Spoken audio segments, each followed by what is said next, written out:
Kumusta fellow voice actors? Welcome to the Voice Actors at Home PH community. We are so glad that you have taken up a big step in your dream of becoming a voice actor. And hopefully, you'll be one of the 200 Filipinos that we wish to reach by the year of 2023. And dun nga pala sa mga interesadong matuto ng basics ng pagboboses o pag-arte gamit ang boses sa field ng voiceover, AVP, narration, TV or radio commercials, or my expertise sa dubbing, nandito ako, Coach Ryan, to guide you, teach you, and hone your voice acting skills. O maybe may mga hindi ka pa na-discover na boses mo na we can work out and mahit natin when we do our group or one-on-one coaching.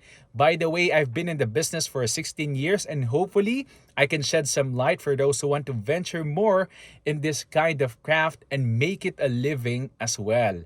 At ngayon pa lang, I welcome you na in this fun, dynamic, and heartfelt world of voice acting. See you!